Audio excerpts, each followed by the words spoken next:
Women empowerment to me means that you have the power to do it all.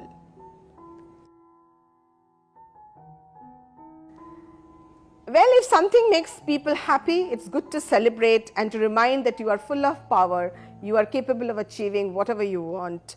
So in a way, Women's Day brings you that kind of a reminder that you are all capable to achieve any heights that you so desire. To say that I never had a struggle wouldn't be the right thing to say. However, from my childhood, my mother always enforced that we had to participate in all kinds of difficult sports, in difficult competitions, do well in studies, because she believed that the moment you succumb to saying that I am a woman, you will actually have a struggle. But the moment you feel that you can do it all, you will really not struggle. And I think till today that lesson is well learnt. Well, but I must also admit that when I was a young officer and meeting plenty of clients, we did face many unnecessary questions, the way the questions were posed. But one could overcome all of that if one had the confidence and knowledge to go about your way. Besides that, I have never faced any other struggle.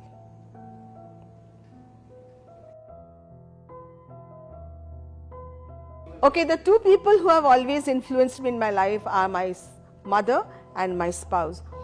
My spouse always encouraged me that I was able to reach the height which I had dreamt of. And he kept on providing support in terms of taking care of the children at home, taking care of my finances. He manages everything that I don't have time for. Whereas my mother, from the time I think I could recall, she always told me that I would be a great lady someday, and she kept on encouraging me to do whatever I wanted that would take me to my goals. She never ever posed a hindrance, or she let the spirit flow. I think that is something I have learned from her. What my mother did basically was to encourage us to take every step that led us to our goal without ever having a fear of failure. And she always told us that you can keep failing, but it doesn't matter. You are meant for bigger things. You will reach your goal. Just keep the confidence on.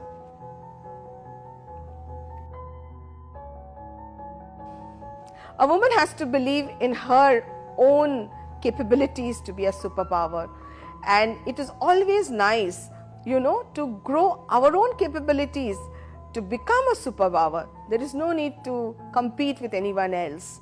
So by ourselves, we are superpower as women, because we do many things at the same time and juggling around many roles at the same time. And we have that power, and I'm sure we are superpower. My only advice to young working women is, please invest in good help. If you do not have good help, you will always be struggling with household chores, taking care of your child who needs you the most, then also spending quality time with your family. And for that, I have personally invested more than 15% of my earnings at every stage of my life in getting very good help. And it is because of those help that today I am here where I have reached. My advice to a struggling woman would be to spend at least 10 to 15% of your earnings in getting professional help, in helping out with daily chores, taking care of your children and the family, so that you could spend more quality time with your family who needs you the most. And you will see how life becomes very easy. And you will not only enjoy your life, but you will also have the pleasure of doing things when you want to do it and not as a chore, which becomes very boring.